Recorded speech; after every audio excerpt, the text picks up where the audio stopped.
Le webtoon. Mais qu'est-ce que donc le webtoon ?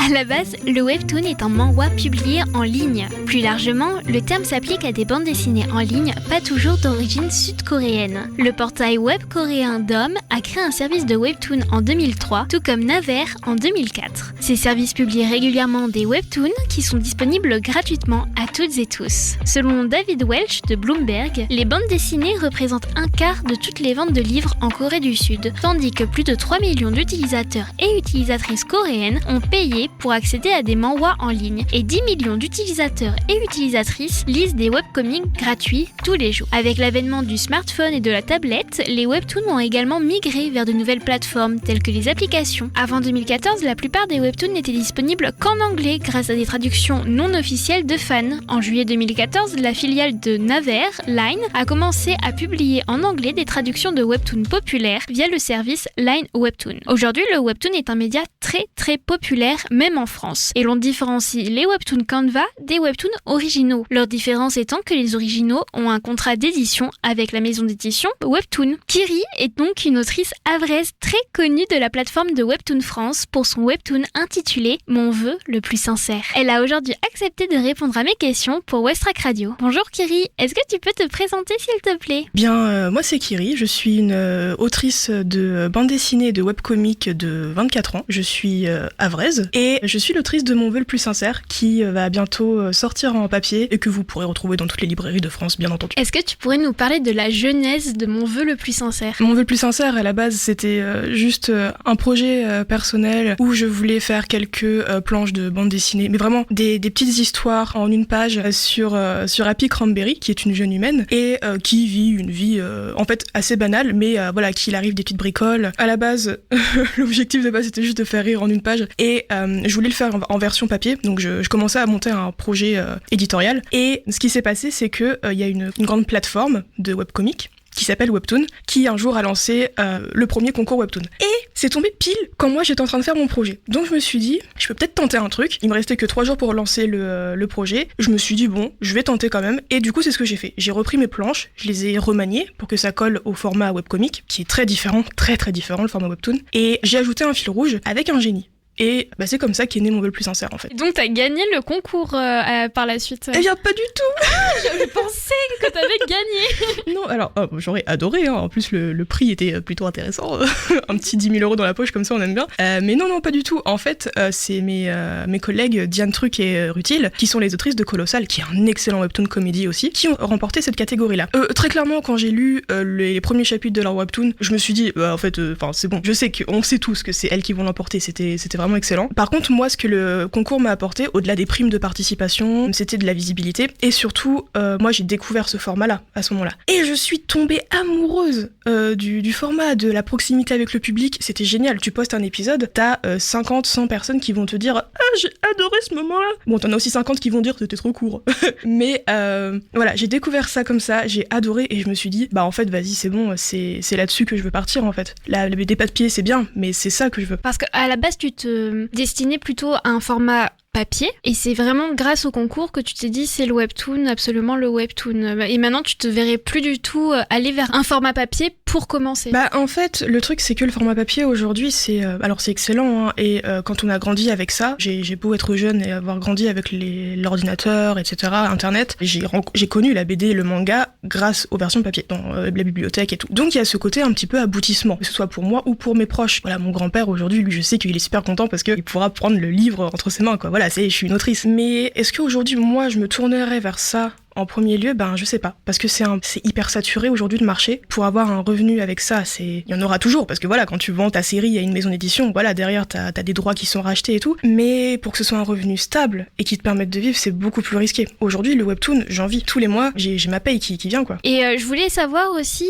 comment ça se passait le travail du passage du numérique à la version papier. Ça dépendra de chacun. Dans mon expérience personnelle, du coup, j'ai eu la chance, on m'a dit, est-ce que tu veux t'occuper de réarranger réarranger les cases. Pour expliquer, pour les personnes qui peuvent écouter et qui ne connaissent pas vraiment le format webtoon, c'est adapté spécifiquement au téléphone. Donc on lit vraiment l'histoire en bande, qu'on défile, on descend, l'histoire on la descend, on tourne pas des pages. Donc les cases sont organisées comme telles, elles sont très espacées, t'essayes d'en avoir une ou deux maximum par écran de téléphone, on va dire. Voilà, ce qui du coup n'a absolument rien à voir avec le format BD ou manga ou comics. Donc du coup on m'a dit voilà, est-ce que tu veux t'occuper du réarrangement des cases ou est-ce que tu nous fais confiance, on voit avec un studio. Je leur ai dit, écoutez, vous m'avez dit c'est censé sortir en octobre 2023, si vous voulez que ça arrive, bah moi qui dois m'en occuper parce que moi il sort pas avant 2025 le truc. Du coup c'est le studio Makima qui s'en occupe, donc ils ont tout réarrangé, j'ai vu les planches, il y en a, elles sont toutes bien, mais il y en a, elles sont tellement magnifiques. J'ai vraiment, et je dis pas ça pour le vendre, le truc, c'est que comme beaucoup d'auteurs, je suis satisfaite de mon travail, mais j'ai beaucoup de mal à en être fière parce que je vois toujours après quelques heures les défauts et tout. Et là, j'ai redécouvert mon travail et je l'ai aimé. Et ça m'a fait tout drôle parce qu'ils ont vraiment fait un super bon travail. Et du coup moi de mon côté par contre le temps que je n'ai pas mis dans le réarrangement des cases, je l'ai pris pour refaire certaines cases. Les premiers épisodes par exemple que là on peut trouver actuellement sur Webtoon datent de 2020. En 2023 ça fait du coup 3 ans que je dessine entre 50 et 70 heures par semaine. Donc j'ai un peu progressé et c'est pas tant la progression qui me gênait parce que c'est normal de débuter à un niveau et puis voilà au fil des tomes on voit la progression, il y a aussi un côté satisfaisant, mais c'est le fait que je connaissais pas encore mes outils et que du coup il y a des incohérences d'une case à l'autre en termes de, par exemple, de texture de traits. Tel personnage va avoir ses cheveux un peu plus blonds sur une case, ils vont être un peu plus bruns châtains dans l'autre. Voilà, c'était ces trucs-là que je devais réarranger pour avoir au moins quelque chose de cohérent sur tout le tome. Et si je voyais un personnage qui avait vraiment une sale tête, j'ai fait je refais ça quand même, voilà quoi. La version papier du Webtoon sort le 19 novembre, donc ça tombe... Octobre. Octobre. Il y aura les 19 premiers épisodes donc du Webtoon version numérique dans le format papier. Et je voulais savoir aussi s'il y avait quelque chose en plus en fait. Est-ce qu'il y a des petits épisodes supplémentaires, ce genre de choses? Là-dessus, j'étais vraiment très contente de travailler avec Kotoon. On était sur la même longueur d'onde sur le fait que les lecteurs, s'ils veulent lire l'histoire, ils vont sur Webtoon. Ils la payent pas. Bon, alors il y a le côté tu collectionnes un peu, donc t'as le côté t'as un beau produit fini. Kotoon fait des produits absolument magnifiques. Seule la mort attend la vilaine, c'est un Webtoon en version papier édité chez eux qui est mais d'une beauté, c'est incroyable. Tu veux l'avoir chez toi, tu le lis même pas. Si tu le lis, mais tu peux ne pas le lire et juste le mettre parce qu'il est beau quoi. Et on était d'accord sur le fait que au-delà d'un objet de collection très beau et très fini, si tu veux le vendre, faut quand même proposer quelque chose de nouveau au lectorat. Et du coup, alors je leur disais oui, je pense que je peux faire 4-5 pages de petits gags en plus parce que voilà, j'ai des petites idées de blagues que j'ai pas pu mettre dans l'histoire parce que ça coupait le rythme, ça avait pas de sens. Le plus sincère, c'est une comédie mais il y a quand même une histoire de fond donc je peux pas faire que des blagues. Et dans le train pour rentrer au Havre, je me suis dit attends, j'ai trop des idées là qui fusent. Et en fait, du coup, on va avoir un chapitre bonus dans le tome 1, dont la suite sera dans le tome 2, peut-être une partie 3 dans le tome 3, parce que ça ne s'arrête pas, sur l'enfance de Prince, qui est le génie que Happy rencontre. J'aimerais rebondir parce que tu viens de dire que donc Webtoon était une plateforme gratuite, donc les personnes peuvent le lire gratuitement. Toi, quel est ton lien donc avec le lectorat du point de vue de cette gratuité en fait? Les personnes ne sont pas obligées d'acheter, ne sont pas obligées d'aller dans des bibliothèques pour te lire. Est-ce que tu trouves que le lien entre le lectorat et l'auteur ou l'autrice est changé par rapport à justement cet objet que l'on achète? C'est une question qui est hyper intéressante et je vais diviser ma réponse en deux.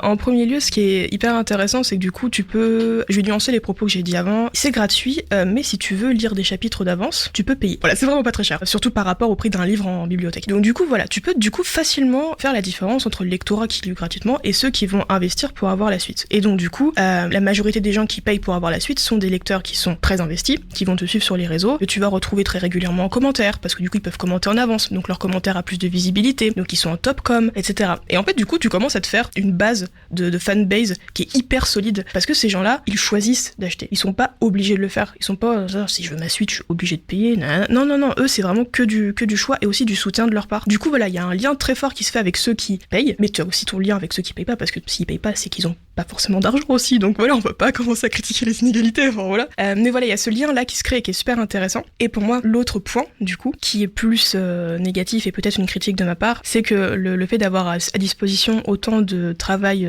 gratuit de la part qui est mis à disposition par les auteurs pour les lecteurs, c'est aussi que derrière il y a une dévalorisation du travail et que le lectorat, une partie du lectorat, je nuance, que derrière les web-séries qui sortent, il y a un auteur qui est payé, certes, c'est normal, c'est un métier, mais qui galère, qui galère bien toutes les semaines à sortir ses épisodes à temps. Voilà, que la personne travaille, ils en viennent à oublier ça parce qu'on leur met dans la bouche, parce qu'il y a ce côté c'est gratuit, tu prends ce que tu veux, vas-y fais ton truc, fais tes courses. Et donc du coup il y a ce côté-là qui est plus problématique et qui est lié directement à la problématique du webcomic dans le monde aujourd'hui. C'est une nouvelle dynamique économique. Voilà, moi je pourrais pas m'étendre sur le sujet, j'ai pas fait des études d'économie, mais mon avis en tant qu'autrice, voilà, c'est celui-là. Oui, sachant qu'il y a des personnes qui publient sur la plateforme, mais qui ne sont pas payées. C'est ça c'est la partie canvas du coup de Webtoon. Mon vœu le plus sincère, c'est dans la partie originale, donc c'est les auteurs qui sont sous contrat, qui sont rémunérés par Webtoon, qui ont des obligations en termes de timing, de rendu et de ligne éditoriale, on va dire. Et du coup, l'autre partie sur Webtoon, ça va être la partie canvas où n'importe qui peut poster, comme YouTube, voilà, n'importe qui peut se dire, j'ai une petite histoire en tête, je la poste, voilà. Et ce que je nuancerais, c'est que du coup, la partie canvas est nommée comme étant la partie amatrice de la plateforme. Nuançons ce terme. Il y a des auteurs sur la partie canvas qui sont des auteurs incroyables, qui ne veulent pas de contrat chez Webtoon original, mais qui utilisent juste la plateforme pour avoir de la visibilité, et d'autres qui vont être refusés, mais c'est pas une question de niveau, c'est une question de l'histoire n'a rien à voir avec le public visé par Webtoon. Et donc du coup, eux, ils vont pas tenter de dire on te paye pour ce chef-d'œuvre qui aura 1000 lecteurs. Ce serait trop risqué. Toi, en termes de délai, comment tu travailles? Parce que je suppose que c'est pas du tout comme pour la BD franco-belge où l'éditeur va te demander, pas forcément en fait toutes les semaines, d'avoir un chapitre complet de ta bande dessinée. Comment ça se passe, cette dynamique de travail? Quand tu signes un contrat avec Webtoon, au préalable, tu leur as envoyé ton dossier avec le résumé de ta série. Je peux pas mettre tous les détails, mais en gros, pour que l'éditeur ou l'éditrice y voit clair, tu mets ton début, tu mets ta fin, tu mets les étapes importantes au milieu. Et c'est comme ça qu'on fonctionne avec mon éditeur, salut Michel.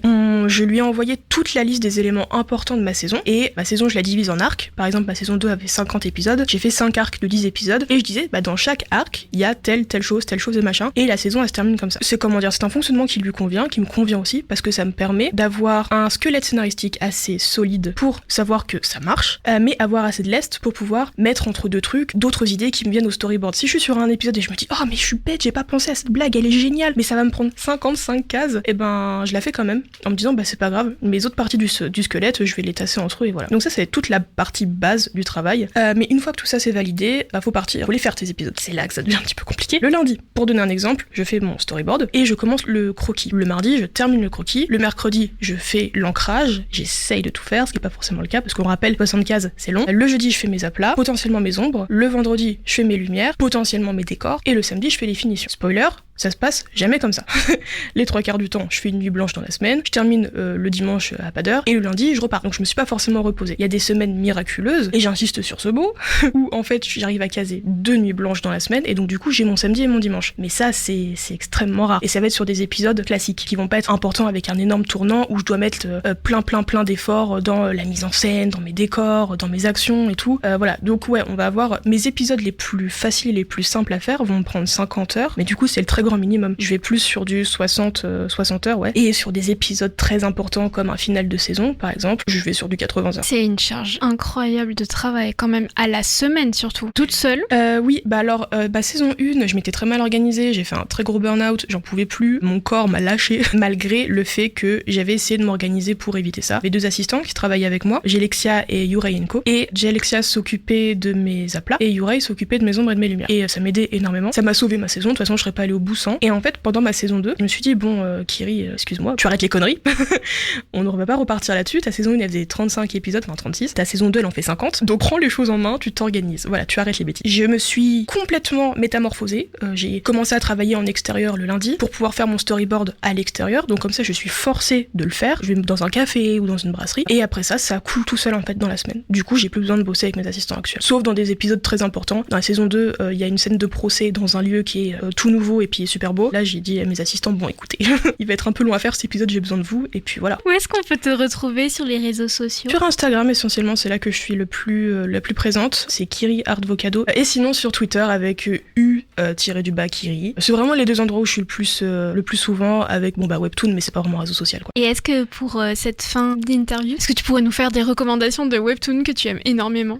Alors je vais diviser, là sur la plateforme anglaise, je vais citer Not So Shoujo Love Story, qui est Not So Shoujo Love Story, je le redis parce que je l'ai dit très vite, qui est une comédie qui est à mourir de rire. Je suis une très grande fan de l'auteur de Kurioku, qui est l'autrice et qui a un humour incroyable. Et sur la plateforme française, je vais évidemment parler surtout des webtoons de mes collègues qui font un travail incroyable. J'ai cité Colossal, si on va dans les canvas, je citerai aussi, je crois que ça se prononce Poena Kinis, qui est incroyable, qui est une œuvre exceptionnelle de Teaspoon. Je parlais tout à l'heure des webtoons sur la plateforme Party Canvas qui se démarquaient par rapport à leur style graphique qui sort complètement de la lignée de webtoon. Mais alors celui-là, c'est de la dark fantasy. Oh là là, c'est incroyable. Teaspoon fait un travail exceptionnel dessus. En très grande priorité, Gradalis, qui est les contes du roi Arthur revisité. C'est gay et c'est bien. Non, vraiment, au-delà de ça, c'est génial. Le storytelling de Koshei, qui du coup est l'auteur qui travaille dessus, est exceptionnel. Graphiquement, c'est beau, c'est génial. Je l'ai commencé très tardivement, parce que quand tu es auteur de webtoon, dans ton temps libre, rarement tu lis des webtoons, mais ça reste quand même quelque chose de très important, et surtout, on m'en avait beaucoup parlé. À force de faire des conventions avec Koshei, des événements à Paris et tout, je me suis dit, bon, je vais quand même commencer à lire, parce que je vois ces illustrations et tout, cette meuf avec un cache-œil, j'aime bien. Donc je conseille énormément Gradalis, Sunshine aussi, qui est excellent. Le travail de Tampopo qui est vraiment super. Merci beaucoup Kiri pour cette interview. Le premier tome de la version papier de Mon vœu le plus sincère sort donc le 19 octobre prochain et Kiri sera en dédicace à la Fnac pour la sortie de sa bande dessinée la veille de la sortie officielle, à savoir le 18 octobre. En attendant, vous pouvez retrouver Mon vœu le plus sincère sur l'application Webtoon que l'on peut télécharger sur toutes les mobiles. C'était Nausicaa pour Westrack Radio.